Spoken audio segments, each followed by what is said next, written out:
앞서서 미국발 훈풍에 대해서 우리가 확인을 해봤잖아요. 국내 시장으로도 이런 온기가 전해질 수 있을까요? 일단 뭐 온기가 전해지는 것이 맞다고 보겠습니다. 우리가 여기서 좀 간과해야 되는 부분 중에 하나가 결국 앨런 의장 이후에 후임이 누가 되냐 이런 부분들이 지금 미국 정치에도 고민이 많이 있고요.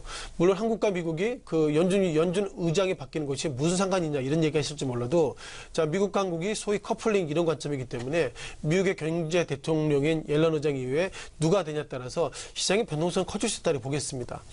자, 몇 가지 인물이 좀 올라왔는데요. 물론 현재 앨런 의장 같은 경우에는 일단 어떻게 보면 그 연임에 대해서 퀘션 마크가 있고요. 그 또한 제롬 파월 그리고 케빈 워시 또한 존 테일러 이렇게 몇몇 후보자들 하마평이 있는데 중요한 것은 이것인 것 같습니다.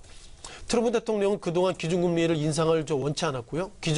금리 인상을 원치 않았던 이유가 기준금리 인상을 하면 주가가 하락할 것이다. 이런 코멘트 속에서 금리 인상을 원치 않았는데 막상 또 시장을 열어보니 오히려 주가가 좀 급등을 하고 있어서 과연 트럼프 대통령이 이제는 기준금리 인상 관련돼서 어떻게 보면 옐런 의장을 싫어했는데 옐런 의장과 또 손을 잡을 수 있다 이런 평가가 있고요. 어저께 올가에서는 스탠퍼드 교수입니다. 존 테일러 교수가 어쩌면 이번에 내년 2월에 정말 연준 의장 자리가 정말 꽃마차 자리인데 꽃마차 자리에 좀 갈 수 있다고 보겠습니다.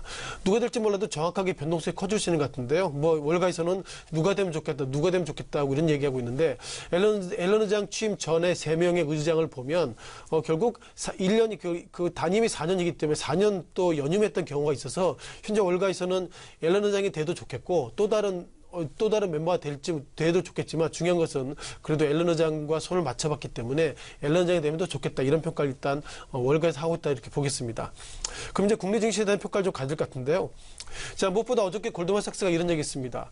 그동안 미국 경제, 미국 증시가 고평가였습니다. 다만 고평가인데도 불구하고 주가가 상승하는 것은 트럼프 대통령이 조세제도라는 것을 했기 때문에 주가가 상승한다 이렇게 보겠습니다. 지금 제가 좀 말씀을 좀 어렵게 드렸지만 간단히 말씀드리면 결국 골드만삭스를 중심으로 그 몇몇 그 외국계 그 증권사들이 미국 증시가 이렇게 올라갈지를 몰랐다. 그것이 기본적인 키워드이기 때문에요. 지금 한국 증시가 어떻게 보면 어저께도 신고가 하는데 이렇게 올라갈지 몰랐던 것처럼 지금의 글로벌 증시의 그 상승폭은 어느 누구도 몰랐다. 이것이 실은 솔직한 고백이 아닌가 싶습니다.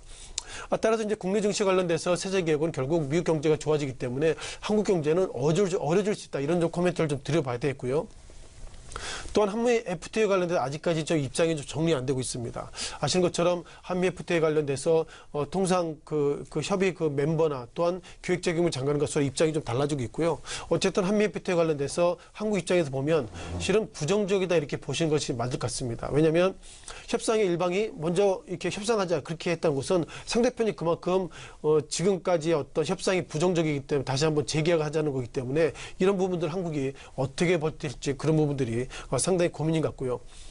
또한 11월 초 정확하게는 11월 초라기보다 아마 그 일본을 들렸다가 한국이 11월 7일 정도 오기 때문에 자 트럼프 대통령이 이 시기에 왜 한국을 올까요? 물론 뭐 북한 관련돼서도 문제가 있겠지만 또한 한미 FTA 관련돼서 셈법도 있겠고 그리고 트럼프 대통령이 취임 이후에 해외 순방을 하게 되면 이런저런 결과물이 많이 있습니다. 어떤 결과물이 있었냐면 그 결국 미국의 군사적 물자를 수입하고 수출하고 그런 부분들에 상당히 공이 많기 때문에 자 트럼프 대통령이 오고 갔을 때 우리가 과연 빈손으로 줄 만큼 한국이 지금 군사적인 부분에 있어서 자유로울 수 있을까 그런 또 고민을 하게 됩니다.